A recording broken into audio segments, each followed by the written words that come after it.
अगर आप सोच रहे हैं कि इस बार का बंगाल इलेक्शन रैली और स्पीचेस से जीता जाएगा तो आप इस इलेक्शन का सबसे डेंजरस हिस्सा मिस कर रहे हैं। इस बार बंगाल शायद सबसे बिटर इलेक्शन देखे, लेकिन वजह राइट्स नहीं होंगे बल्कि बूथ लेवल सिस्टम्स होंगे, जहां पर वोटर बाय वोटर कंट्रोल की लड़ाई ऑलरेडी शुरू हो चुकी है। इस वीडियो में हम लोग डिकोड करेंगे बीजेपी का secret 6 zone war plan, Mamata Banerjee के ग्रासरूट नेटवर्क से इसका डायरेक्ट टकराव और क्यों ये इनविजिबल बैटल बंगाल पॉलिटिक्स को परमानेंटली बदलने वाला है। इस इनविजिबल बैटल को समझने के लिए हमें थोड़ा पीछे जाना होगा और देखना होगा कि बंगाल की पॉलिटिक्स नॉर्मली काम कैसे करती है। बंगाल की पॉलिटिक्स में एक चीज बिल्कुल क्लियर है, यहाँ पर इलेक्शंस रैली से नहीं बल्कि नेटवर्क से जीते जाते हैं। और इस साल पहली बार ये नेटवर्क एक ही पार्टी के हाथ में नहीं रहेगा। पिछले कई सालों से टीएमसी का एक नेचुरल एडवांटेज रहा है, स्ट्रॉन्ग ग्रासरूट्स, लोकल लीडर्स और वही इनफॉर्मल मसल पावर जो बंगाल की पॉलिटिक्स का हिस्सा रही है, चाहे वो सीपीआईएम का दौर हो या टीएमसी का।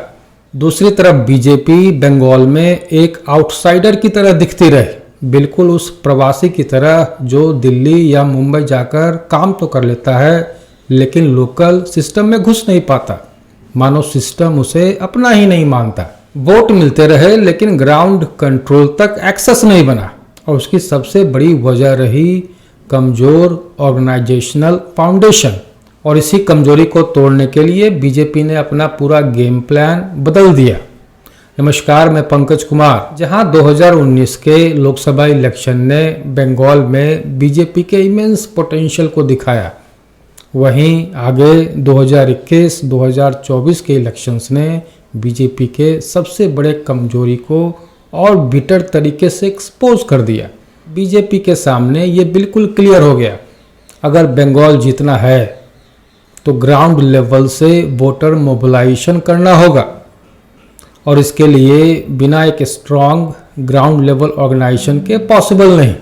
लेकिन यह रास्ता बहुत रिस्की भी होगा, क्योंकि ग्राउंड पर उतरने का मतलब है टीएमसी के लोकल मसल पावर से सीधा टकराव। ये सिर्फ इलेक्शन नहीं होगा बल्कि ग्राउंड लेवल कॉन्फ्लिक्ट को इनवाइट करना होगा। ये सिर्फ आइडियोलॉजी की बात नहीं है, ये प्रेशर में काम करने की ट्रेनिंग है। बीजेपी का डीएनए आरएसएस का है, एक ऐसा आइडियोलॉजिकल ट्रेनिंग सिस्टम जो सिर्फ अल्टीमेट लक्ष्य नहीं, सेक्रीफाइस और कॉन्फ्रंटेशन के लिए मेंटली तैयार भी करता है। इस माइंडसेट को समझने के लिए आप संघ की प्रार्थना को ही देखिए, जहां स्वयंसेवक रोज अपने आप को याद दिलाते हुए कहते हैं, हे प्रभु, हमें ऐसी शक्ति दे जिसे विश्व में कोई चैलेंज ना कर सके। ये प्रार्थना केवल शब्द नहीं बल्कि लंबी और कठिन लड़ाई के लिए मेंटल कंडीशनिंग का हिस्सा है। अब सवाल है कि कैसे बीजेपी बंगाल की ये लड़ाई लड़ेगी। इसने बंगाल को 6 क्लियर वॉर जोन्स में डिवाइड किया है। ये सिर्फ जोन्स का प्लान नहीं है, ये बीजेपी का सबसे एक्सपेरिमेंटल पॉलिटिकल दाव है। हर जोन का एक स्पेसिफिक टारगेट वोट बैंक है जिसे मोबिलाइज करना है। हर जोन का एक कोर नैरेटिव है जिसके जरिए मोबिलाइज करना है, और हर जोन का एक कैपेबल इंचार्ज है जिसे जानबूझकर नॉन बंगाली रखा गया है, जिसके पीछे की लॉजिक है कि वो लोकल गुटबाजी के अकॉर्डिंगली नहीं बल्कि ऑब्जेक्टिवली हाई कमांड के इंस्ट्रक्शन से काम करे। ये इंचार्जेस पर्दे के पीछे से काम करेंगे, फ्रंट पे रहेंगे शुभेंदु अधिकारी जैसे बंगाली लीडर्स, क्योंकि बीजेपी जानती है कि अगर फ्रंट पे बाहरी दिखेगा तो ममता बनर्जी बंगाली वर्सेस आउटसाइडर का कार्ड तुरंत खेल देगी। अब इन सब बातों को एक एग्जाम्पल से समझते हैं। अगर नॉर्थ बंगाल जोन को देखें तो यहाँ पर टारगेट वोट बैंक है एससी और एसटी कम्युनिटीज़। यहाँ पर डेवलपमेंट और घुसपैठ जैसे नैरेटिव के जरिए मोबिलाइजेशन करने का प्लान है।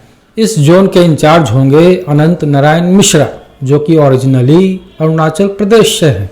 ये सब तो हुआ ऑफिस में बैठकर प्लानिंग वाली बात, लेकिन इलेक्शंस, फाइल्स और प्रेजेंटेशंस पर नहीं हारे जाते। वो जमीन पर हार जाते हैं।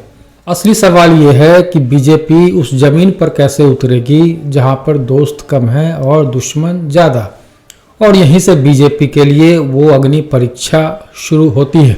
वो उतरेगी बंगाल के 81,000 बूथ के जरिए, वो उतरेगी अपने 6 वॉर जोन मास्टर प्लान के साथ, वो उतरेगी अपने tried and tested booth management system के साथ, जिसके 3 फाउंडेशनल पिलर्स होते हैं: पन्ना प्रमुख, बूथ कमिटीज और शक्ति केंद्र।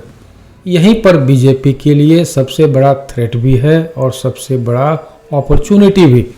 ये जमीन ममता बनर्जी कंट्रोल करती हैं अपने मास अपील से, अपने लाभार्थी योजनाओं से, अपने स्टेट पावर से, अपने लोकल इन्फ्लुएंस से, मतलब लोकल मसल पावर से।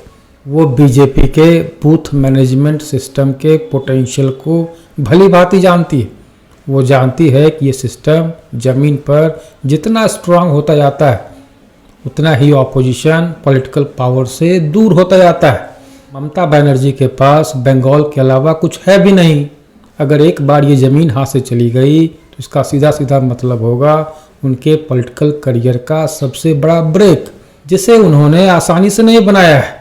उन्होंने बनाया है मार खाकर, उन्होंने बनाया है गालियाँ खाकर, उन्होंने बनाया है धरना प्रदर्शन और सड़कों पर रहकर, उन्होंने बनाया है कम्युनिस्ट जैसे फॉर्मिडेबल सिस्टम के खिलाफ लड़कर, और उन्होंने बनाया है जनता के लिए लड़कर।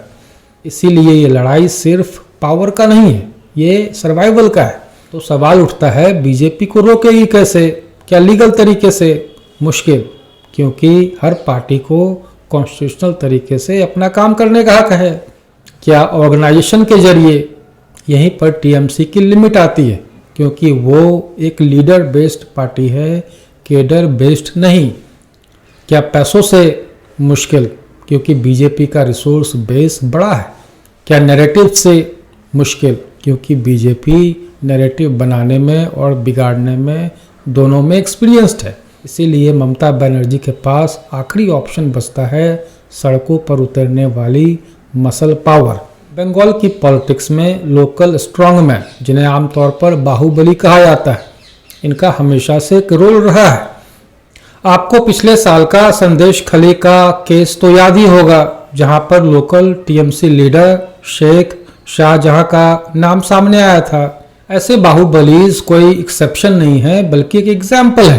रूलिंग पार्टी होने के नाते ऐसे लोकल पावर सेंटर्स को पॉलिटिकल प्रोटेक्शन मिलता है और इलेक्शंस के दिनों में उनसे लोकल कंट्रोल लिया जाता है। इधर बीजेपी मैदान में टिक कर खड़ी रहेगी, क्योंकि वो जानती है जीत हो या हार, बंगाल में एक फर्म ऑर्गेनाइजेशनल फाउंडेशन खड़ा हो जाएगा।